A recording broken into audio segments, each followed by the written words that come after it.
ASEAN penuh dengan ketegangan satu sama lain. Ya, kita sama Malaysia ada ketegangan, sama Singapura ada ketegangan. Ya, kita harus berani untuk mengejar apa yang telah dilakukan oleh tetangga-tetangga kita. Indonesia merajalela langkah Prabowo anaktirikan Singapura dan Malaysia. Saya yakin dan percaya Indonesia akan terus melangkah maju, lebih kuat dan lebih bersatu dari sebelumnya. Kita akan menjadi negara maju, negara makmur, negara terhormat.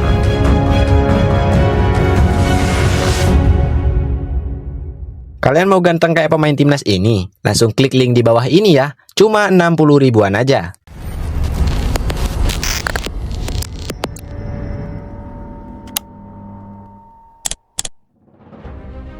Di tengah gemerlapnya dinamika politik dan ekonomi di kawasan Asia Tenggara, Indonesia di bawah kepemimpinan Presiden Prabowo Subianto tampaknya sedang mengukir cerita baru.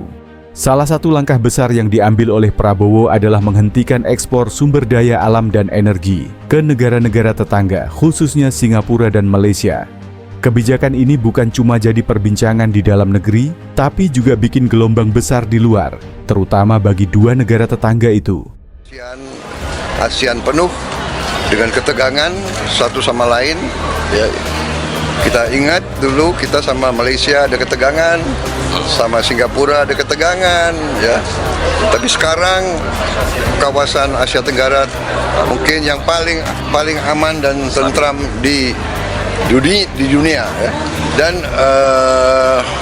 growth kita juga paling baik, salah satu yang paling baik di dunia.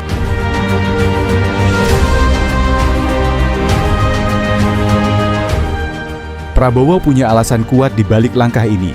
Dia sering bilang, kita punya sumber daya yang melimpah, tapi rakyat kita sendiri masih banyak yang kekurangan. Contohnya, di beberapa daerah pelosok Indonesia, listrik masih jadi barang langka. Di sisi lain, negara tetangga seperti Singapura bisa menikmati listrik hijau dari Indonesia untuk kebutuhan data center mereka. Bagi Prabowo, ini seperti orang rumah kelaparan, tapi kita malah jual makanan ke tetangga. Makanya dia tegas, stop ekspor, prioritaskan dalam negeri dulu. Dan kita harus berani untuk mengejar apa yang telah dilakukan oleh tetangga-tetangga kita.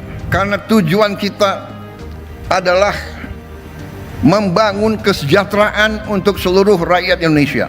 Kita harus menghilangkan kemiskinan dari bumi Indonesia. Industrialisasi, hilirisasi, itu tujuan kita. Langkah konkretnya, Prabowo membatalkan rencana ekspor listrik ke Singapura yang sebelumnya digagas di era Presiden Jokowi.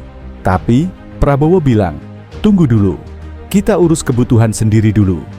Selain listrik, ada juga kebijakan yang memperketat ekspor sumber daya alam lain, seperti nikel, batu bara, dan minyak sawit. Pemerintah juga menerbitkan aturan baru soal devisa hasil ekspor, DHE sumber daya alam. Eksportir kini wajib menyimpan 100% devisa hasil ekspor di bank dalam negeri selama setahun penuh. Ini beda banget sama aturan lama yang cuma minta 30% disimpan selama 3 bulan.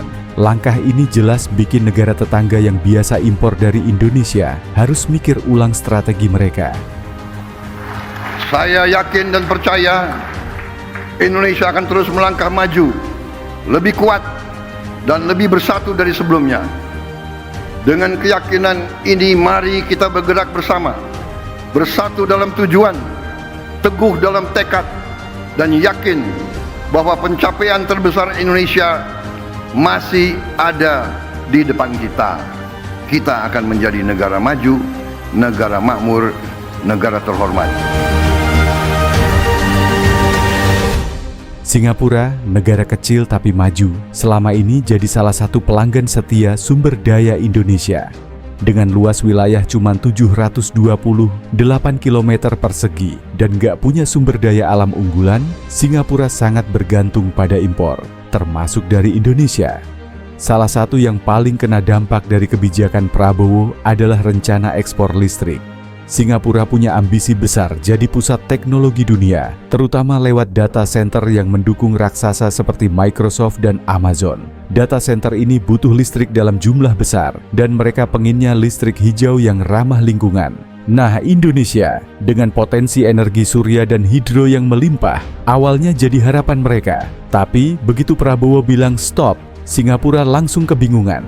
Tanpa pasokan listrik dari Indonesia, Singapura harus cari alternatif lain, seperti memperbesar kapasitas desalinasi atau impor dari negara lain yang mungkin lebih mahal.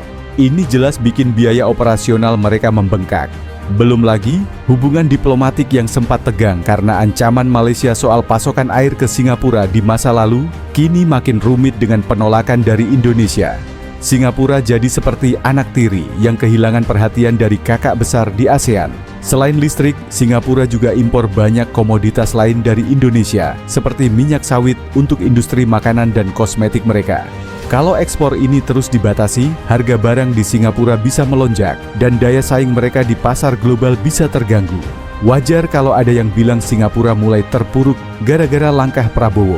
Malaysia, tetangga terdekat Indonesia, juga nggak luput dari efek domino kebijakan ini. Selama ini, Malaysia jadi salah satu pasar utama buat komoditas Indonesia, mulai dari batu bara, minyak sawit, sampai gas alam. Ketergantungan ini cukup besar, apalagi Malaysia dan Indonesia punya hubungan ekonomi yang erat sebagai sesama anggota ASEAN. Salah satu yang paling terasa adalah soal batu bara. Malaysia banyak pakai batu bara dari Indonesia buat pembangkit listrik mereka. Ketika ekspor dibatasi, pasokan energi di Malaysia jadi terganggu. Harga listrik di sana bisa naik dan industri mereka yang bergantung pada energi murah mulai goyah. Selain itu, Malaysia juga impor minyak sawit dari Indonesia untuk diolah jadi produk jadi. Kalau pasokan ini berkurang, industri mereka bakal kena imbasnya, mulai dari produksi makanan sampai biofuel. Malaysia juga punya rencana membangun data center di kawasan ekonomi khusus, KEK, untuk bersaing dengan Singapura. Mereka berharap bisa manfaatkan energi murah dari Indonesia. Tapi, dengan kebijakan Prabowo, rencana ini jadi terhambat. Malaysia harus cari sumber energi lain yang mungkin nggak sekompetitif harga dari Indonesia. Akibatnya mereka jadi seperti saudara dekat yang dikucilkan dalam urusan sumber daya. Di sisi lain, kebijakan Prabowo ini bikin Indonesia makin merajalela di mata dunia. Dengan menahan sumber daya di dalam negeri, Indonesia punya kesempatan besar buat bangun industri sendiri. Misalnya, listrik yang tadinya mau diekspor ke Singapura, sekarang bisa dipakai buat narik investor buat bangun pabrik di Indonesia. Prabowo bilang, listrik murah harusnya buat rakyat kita, bukan cuman buat negara lain. Contoh nyatanya, Prabowo baru aja meresmikan 37 proyek ketenaga listrikan di 18 provinsi pada Januari 2025 dengan total kapasitas 3,2 gigawatt.